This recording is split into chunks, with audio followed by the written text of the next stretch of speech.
Hey guys, I'm Lighty, and this is Rags2Riches. Now, a lot has gone by time-wise in the past episode to this episode. We discussed making my bow character, and I made my bow character, and this is my bow character. But a lot has also happened as far as buying and selling, and this character's been mapping pretty much 24/7. You've seen it, if you watch stream, you've seen it on stream. And I have this complete. 157 out of 157. My Atlas is officially done. Done. Now, the whole thing I've been doing in my strategy for my Atlas is just completed. That's pretty much all there's to it. As far as shaping maps, I just do the most linear ones. The only ones I haven't done yet that I want to get done are pretty much just Vault, because Vault, then I could sextant it out. But I have to somehow, I don't remember how I do it, but I get the my shaped orb back from doing Wastepool, so let's figure out how to do that. What the fuck was this recipe that I'm trying to remember? Was it 20 of these things? Was it 15 of these things? None of this is right. Jeez. 5 of each? There's an unshaping orb. Okay, so it's 5 regrets, 20 chisels. That's unshaped. And if I use the unshaping orb in the map I don't want, so this ends up a waste pool, it removes it. Now I can talk to Zana, and you get the orb back. So it's actually like a little bit better system. So, for example, I didn't have my Vault unlocked by the time I got this, so now I can have my desired map, which is Vault, to be, now all shaped up. Unfortunately, I don't have a shaped Vault at the moment, and I could just run maps until one drops, and that might be what I'm going to do here in a second, because I'm pretty sure trying to buy one, and the premium on maps at the moment is so expensive. For example, I've been buying and selling a lot of maps. Crimson Temple, it sells for about 40C. Any of these maps will be 40C, and the new one's 30C. So it's kind of ridiculous to price these maps at the moment. That's where I've gotten a lot of my currency from. Now, not to mention, I went back in a map. Now I'll do a normal map demo so I can show you my build before I start going into anything else. So this is what my build is. I'm Pathfinder Elemental Tornado Shot. It's just a fast, strong build. I've done it before in the past, and it's pretty popping right now. Even more so in Abyss League because of Abyssal Jewels, but I'm not really taking advantage of that type of stuff because I'm in Standard. The build focuses on mostly just damage, frenzy charges because I'm Raider, so that's really great the way it scales with Ice Bite, which is bada bing. Ice Bite gives a lot of flat cold damage, which is then scaled up by my LE damage. I spec into life, and I spec into a lot of crit nodes, a lot of LE damage nodes, a lot of effective evasion nodes because I'm using Queen of the Forest, so my movement speed is 39, but when I have like a Jade Flask up, it goes to 93, plus my Quicksilver means I'm pretty much permanently at about 200 move speed when buffs are up, because stuff like the 4% evasion per frenzy charge, I'm always sitting at 7 frenzy charges. Now, if I had a better rare helmet that had, really great rare helmet with T1 life, plus 2 tornado shot, T1 reses and all that stuff, or at least like high reses, I could drop the Legacy Gold Rims I bought. I really don't need the 30 IQ. It's great and all, but I'd prefer to have Dark Ray vectors for the better move speed. But it's fine, as is. My gear is pretty standard. I'm running all uniques, plus 1 arrow drill neck, the regular Star Conjas. Ventors are about 3x each, this is about 3x. Biscos I had. Queen of the Forest we had drop before 3.1 happened. 6-link that in about 500 and something. Windripper I bought for an Exalted, then it was 6-socket. This is an old Windripper. It's not, it's the new, whatever, the new one. It's not like a legacy one, it's just your standard Windripper. I have 6 like that and about 600 and something fusings, 800. It's on the Google document right next to, when I purchase fusings, I always write next to it how many fusings I used to fuse it. Our current wealth is like 102x, and a lot of this has been stuff we're trying to sell before. Still have a lot of new stuff to sell. I bought a fracturing spinner because I was testing it out for an Exalted. Didn't really do as what I wanted to do, so I got frustrated and validated, nothing happened, so now it's just I've lost money on that, but that doesn't matter. We've just got a bunch of still doing prophecies. I have a second character to do prophecies on at the moment, so I just finished all my prophecies and I just got a full reset of them, and yeah, they're all level 1, so I get to do that again. The general thing I do is if I'll run a map on this character. I still have some of the old maps we have, like the old Chimeras, so I'll run Chimera on this character, get the experience. He's 91 at the moment, get the experience on him, and then I hop back onto the other guy to do the boss, and there you go. So I don't mind investing in the maps at all. This build will just get enough raw currency drop during a map that it really breaks even. I don't really put anything else as far as frags on or anything like that. And we always check this, even though I have nothing to proc. It's always good to check your prophecies when you're putting a new map and to see if something were to proc, because it can influence how you play that map. Hey, Valor drop. Yeah, I'm using my strict filter, and you'll get just currency drops because of how much item quantity I have. Sure, 15 maps. There's like 30C right there, 40C. That'll pay for, whatever I just spent on this map. Map drops are pretty massive at the moment as far as how much currency it's giving you. I don't mind alching boxes, especially if you get just like random currency drops. I'll just spend the alk I get in it. I'm probably gonna be dead. Nope, we're good. I don't really have a life pool that's conducive to doing these kind of juiced up high tier maps, especially as a Val pack. This is more just to show that even with my 3 point, whatever K life I have, and I have quite strong gear, but it's the more you kind of get going with Rampage and Headhunter, and I have enough IQ, I can pretty much off-screen a lot of this stuff, especially if I get Soul Eater like I just got. It makes everything a lot easier than the amount of damage these fucking stacks give me. But it is great to be playing a Headhunter build with like a real Headhunter build, Like when that really takes advantage of Headhunter. Single target, sometimes I'll use Barrage. I don't really need it normally. Most times, TS is just good enough, The way it kind of shotguns, especially with you get started dating additional arrows in the mix. More arrows, more damage. It just really kind of comes all together. I'm pretty much at the boss. There it is. So I finished clearing the whole map. I got my whatever loot from here. So now what I do is I hop on to my Warchief character. Now the Warchief guy you've seen from the previous video, that was the Brutus Slit Sprinkler guy, converted to Warchief. So he's Facebreaker Warchief. And obviously I don't have my Headhunter anymore. I used in my other guy. So what I have for the belt is there was an Elder belt we got early on. I literally just crafted it with essences. I needed the dex from Headhunter, and I rolled. It's pretty shit as you see, but all I wanted was percent life and life, and I got percent life, so it's good enough. Nothing has changed his character at all. He's exactly the same as he was before. Weapon swap is completely empty, which I probably should change, but I go in the Chimera map, and now I do the boss. So if it's any situation where I can't do the boss on one guy, why is this not shield charge? I hop onto this character and do the boss. So it's pretty much anything that's a tier 13 plus, I'll do the boss in this character. And it definitely makes for a lot easier experience, and I get to play an old character again, which is kind of nostalgic, I guess. And the thing about Guardians that's really cool about same thing happened to Shaper, and this does apply to old maps as well, is that they have a chance to drop Shaper items. Guardians can drop Shaper items the same way that Shaper drops Shaper items. So you have the potential here, and it's any shaped item, which means I can get I-85 shaped steel rings and opal rings and whatever. They can drop. So it's really nice to do these Guardian maps, and Guardian maps are even better than before because you do have a chance to get Shaper bases. And certain Shaper bases will sell for a fuck ton. For example, I sold, I think it was probably the first Eternal Bergenet, or Royal Bergenet, I don't remember which one it was, for, it was like 10 or 15x on the server. So that thing was great. Now it's just from doing my regular Shaper runs, and I still haven't gotten a Starforge since update. Or Flask. So if you really kind of do like playing two characters, or just want to play a character that's really great at mapping and really character that's really great at bossing, there's nothing wrong with just doing this strategy. Especially if you're playing alone. Like you're not like wasting anyone's time when you're hopping between characters. And honestly, it doesn't really waste much time.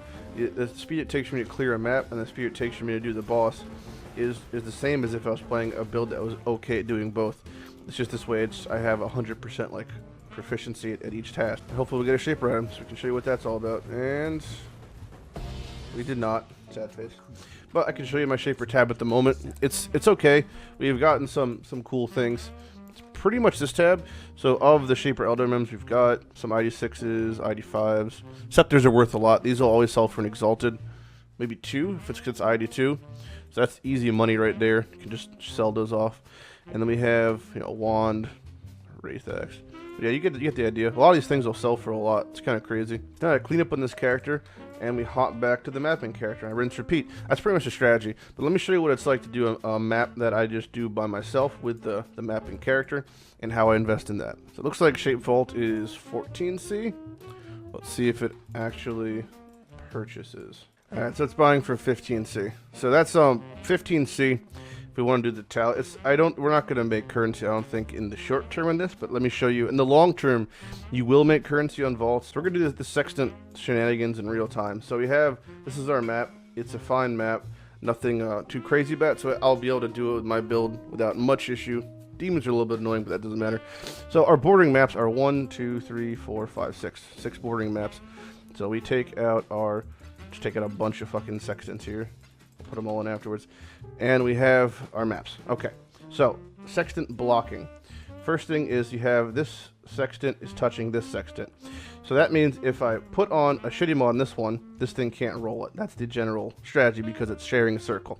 So if I were to put on something here, unique boss deals increased damage, and maps have 20 quality. My map already has 20 quality, so I'm pretty sure that doesn't stack or double stack. So I'll leave that on there. So that's a shitty one. So now if I roll this, it can't roll that same bullshit. Area contains packs to put on here. Increase quantity in unidentified maps. Magic monster drop, additional 10 additional free rares, fine. It's on here yet. We're missing one here. Okay. Boss drops one additional unique trap, one additional strong boxes. Strong boxes air corrupted, and they're rare. Okay, so we have all 6 things on our vault now. We have it set up so we have a lot of these things are with bordering mods that are shitty. Let's put a shitty one in here, fine.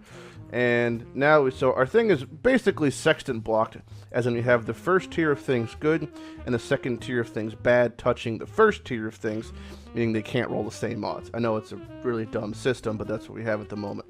So we actually can put one on the vault itself, which is a master, and that one is exiles deal increased damage, they drop 2 jewels, and we get an additional exile. And now we got our fucking thing on, we can put fortune favors the brave, and we have our mega map on.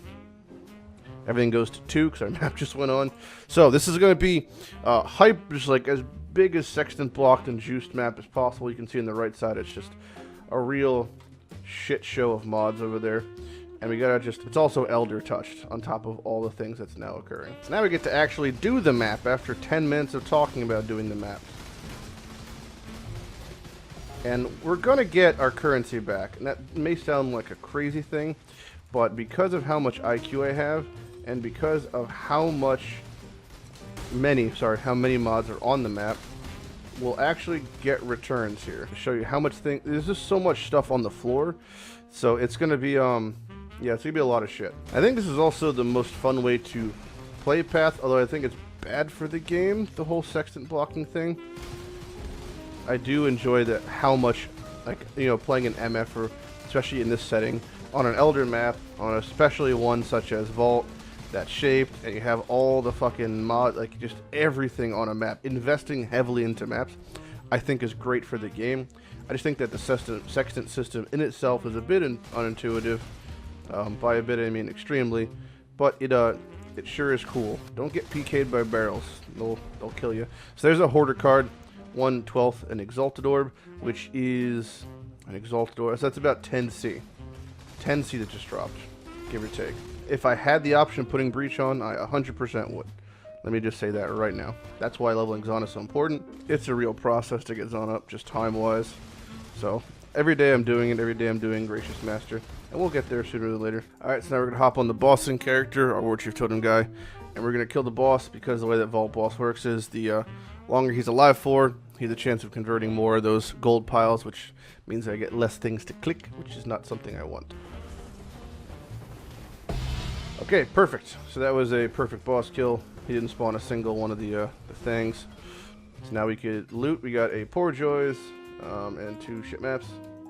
Nothing good. I mean, Poor Joys itself is amazing, so that was actually a great drop. Currency-wise, it's like 10-15C for Poor Joys. Alright, so this is the grand total from my map. It's, I don't know, hard to say what exactly this is worth.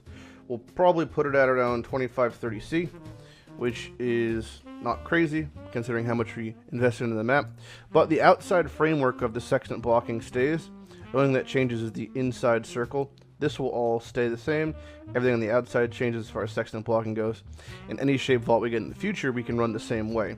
Since we're not really going to run any of these maps in this area in general, aside from potentially just doing these for removing Elder, then we have to reapply the sextants. So if you do want to just, you know, take a little break from doing actual mapping, do a couple of 0 runs, and you're going to probably make your money back on average.